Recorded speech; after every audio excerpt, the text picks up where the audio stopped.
नरेंद्र कुमार लिखते हैं, प्रणाम गुरुजी।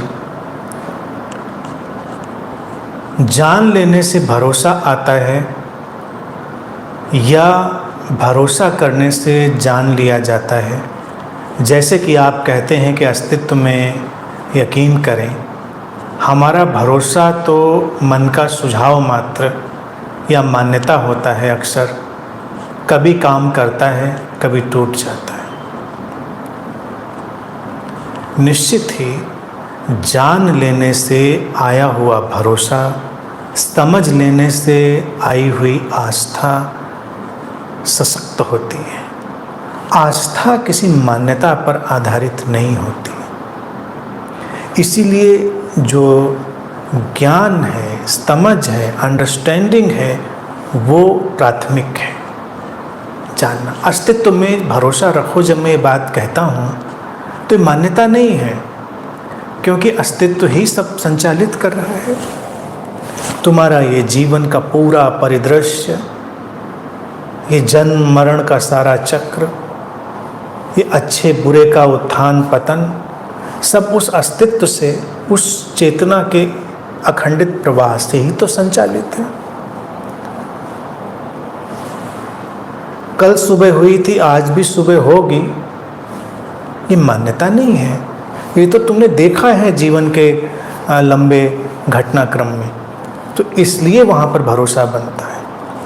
अगर मैं कह देता हूँ कभी किसी से, नहीं चिंता मत करो, अस्तित्व तुम्हें संभालेगा, तो कहता था क्या खाक संभालेगा, अभी तो तुम सोचते हो अभी का अभी संभाल ले। लेकिन जब पूरे जीवन में, जीवन के पीछे तुम निगाह डालोगे अपनी, तो दिखेगा कि संभाला तो जाता ही है।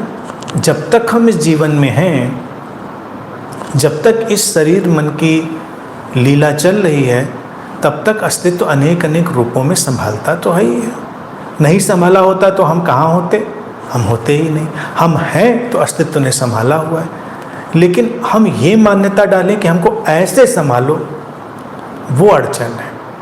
हमारा होना ही इस बात की गवाही है कि अस्तित्व ने संभाला ही होगा, नहीं तो इस शरीर मन में ये सांसें कहाँ से चलती?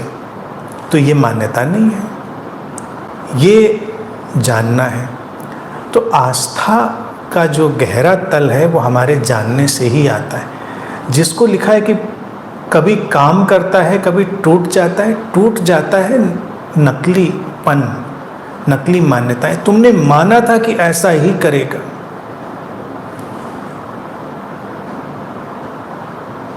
तुमने सोच लिया था कि ऐसे ही होगा। आस्था का एक जो छद्म कार्य व्यापार है, वो ऐसे ही तो चलता है। चाहे वो गुरुओं पर खड़ा हो, चाहे वो पैगंबरों, प्रॉफेट्स, महात्माओं पर खड़ा हो, चाहे वो ईश्वर की कल्पना पर खड़ा हो, वो ऐसी ही मान्यता पर कि तुमने माना है कि वो ऐसा करेगा।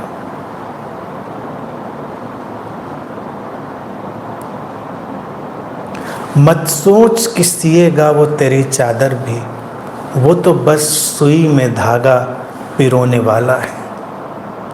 अस्तित्व सुई में धागा तो पिरो देता है कभी कभी, लेकिन तुम सोचो कि वो चादर भी तुम्हारी आकर सिलेगा बैठकर, तो भरोसा तो टूटेगा फिर। क्योंकि तुम तो लेकर बैठे थे, तुमने कहा लो, सिली तो नहीं गई, लेकिन तुम्हें ये नहीं दिखाई दिया कि सुई में धागा तो पिरो दिया गया है। तुमको प्रेरणा मिल चुकी है, अंतर्दृष्टि सक्रिय भी हुई है। अब तुमको आगे उसको समझ लेना है क्या करना है। झूठे विश्वास, मान्यताएं टूटने के लिए ही बनती हैं, इसलिए उसमें यकीन नहीं करना चाहिए। अस्तित्व संभालता है, ये आस्था बड़ी व्यापक और गहरी है। वो संभालता है तुम्हारे अंतरतम के संतुलन को, तुम्हारे अंतरतम की शांति को, उसकी प्रसन्नता को, उसकी समश्वरता को। तुम्हारी मान्यताओं के हिसाब से नहीं कि ऐसा ही होना चाहिए। तुम बीमार हुए, तुमको नहीं अस्तित्व मुझे बीमार नहीं होने देगा।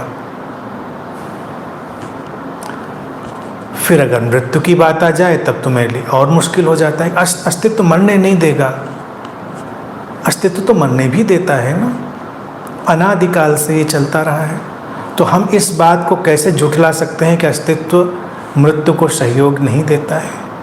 हम कहाँ जानते हैं कि किस घड़ी में किस शरीर मन का आना ठीक है, किस शरीर मन का जाना ठीक है? ठीक शब्द एक बड़ा विचित्र है, क्योंकि ठीक की परिभाषा लोगों को परेशान करती है। लेकिन कहने का तात्पर्य कि हम कहाँ जानते हैं कि क्या होना है क्या नहीं होना है। ठीक ये है अर्थ में। तो आस्था जब समझ से निकलती है तो उसमें टूटने टाटने का कोई चक्कर नहीं, क्योंकि हम झूठी आशाएं नहीं करते, झूठी मान्यताएं नहीं डालते हम।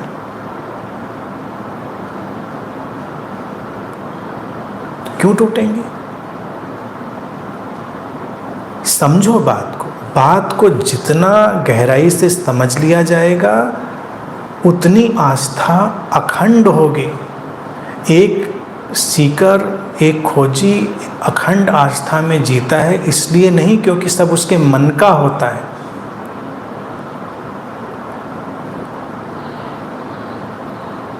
कबीर ने कहा था मन का जो है उसको गिरा देना है, विसार देना है। अस्तित्व में आस्था इसलिए बनती है क्योंकि यहाँ ये मन भी सक्रिय है, मन का उपहार भी मिला है, ना कि सब कुछ हमारे मन का हो। बाकी जो है वो तो उस लीला का हिस्सा है ही है। क्या अच्छा और बुरा क्या हम कैसे तय करेंगे? कल जो चीज़ अच्छी होती है परसों बुरी हो जाती है, जो आज बुरी होती है कल अच्छी हो जाती है। कौन जानता है? जीवन को जब पीछे लौट कर देखो कभी, तो इवन संबंधों में भी लोगों का मिलना बिछड़ना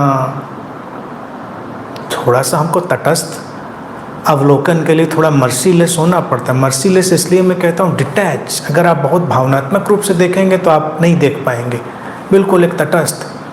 आपने अगर लंबा जीवन जिया है, बहुत कम जीवन में बात समझ में नहीं आएगी। 20-25 साल में पीछे देखें तो लगेगा नहीं, अभी आशाएं उम्मीदें बहुत ज़्यादा हैं।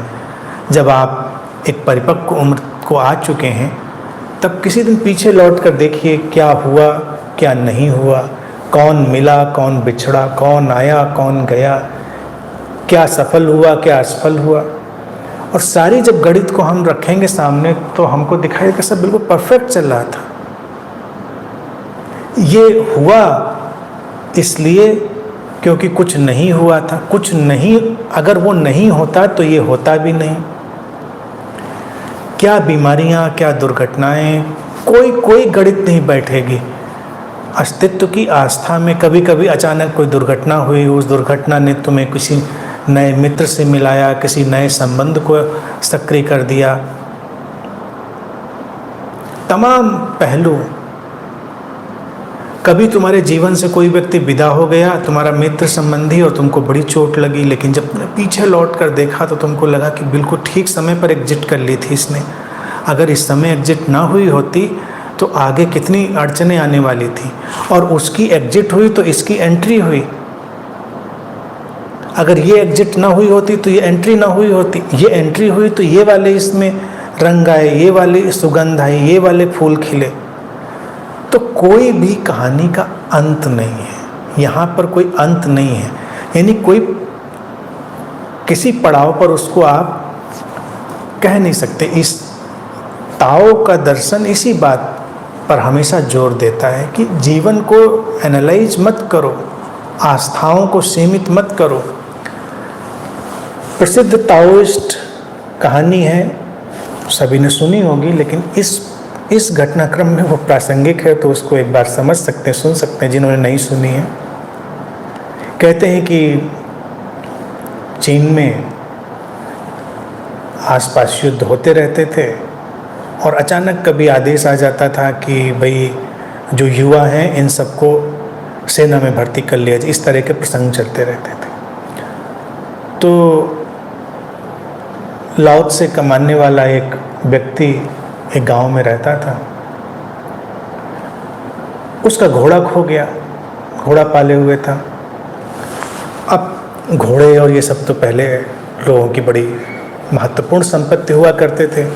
तो उसके दोस्त परिजन आसपास के सब गांव के लोग आए। उन्होंने कहा बड़ा अफसोस हुआ, बड़ा बुरा हुआ, आपका घोड़ा खो गया, बड़ा कष्ट हुआ, आपके जीवन में तो बड़ा संकट आ गया।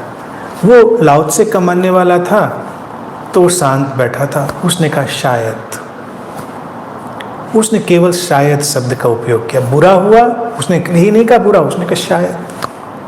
ये भी पक्का कैसे कह दें कि नहीं हुआ, और ये भी पक्का कैसे कह दें कि हुआ। यही ताओइस्ट दर्शन का, यही विजडम ऑफ अनसर्टेनिटी का फ्लो है, अनिश्चितता की प्रज्ञा का प्रवाह।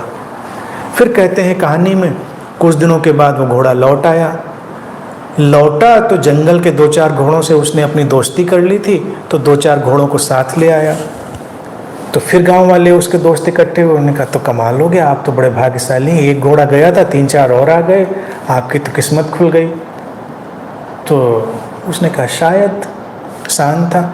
लोगों ने कहा अजीब आदमी है, खुशी नहीं होता किसी बात से, बताइए शायद शायद। अब वो जंगली घोड़े थे, उसका युवा लड़का था, वो उसको सिखाने के लिए, जंगली घोड़ों को ट्रेन करने के लिए गया। उसका पैर टूट गया, गिरा जंगली घोड़े को ट्रेन करने में। जब लड़के का युवा लड़का, उसका इकलौता, उसका पैर टूट गया, तो फिर गांव वाले आए। उन्होंने कहा कि बहुत बुरा हुआ, आपके लड़के का पैर टूट गया। उस आदमी ने कहा शायद, शायद बुरा हुआ। अब उसी के बाद राजा का फरमान आ गया। आपस में कहीं लड़ाई छिड़ गई थी। उन्होंने कहा कि इस गांव में जो जो युवा लोग हैं उन सबको सेना में भर्ती किया जाएगा। तो सैनिक आते थे, पकड़ के ले जाते थे, तमाम युवा लड़कों को पकड़ ले गए। अब चूँकि इसके लड़के का पैर टूटा हुआ था तो ये लड़ने के काबिल तो था नहीं, इसको छोड़ दिया गया। जब बाकियों के लड़के पकड़ गए, इसका छूट गया, तो फिर गांव वाले आए। उसने कहा आपके लड़के का पैर टूट गया था, बड़ा अच्छा शुभ हुआ, लड़का बच गया। इसने कहा शायद। अब ये कहानी यहाँ पर शायद पे रुक जाती, लेकिन आप इसको ऐसे आगे आगे चलाते जाएंगे तो शायद ही रहेगा। एक अच्छा बुरे में, एक बुरा अच्छे में लेते चला जाता है। कौन अच्छा बुरे में ले जाएगा, कौन बुरा अच्छे में, अस्तित्व में इसको निर्धारित करना पूरी तरह तय नहीं। लेकिन आस्था यहाँ कहाँ बनेगी कि अस्तित्व अपने रहस्यमय ढंग से सब कुछ संभाले हुए है, उसके नियम में, उसके ताव में, उसके रित में, उस इटर्नल लॉ में बस यकीन करो।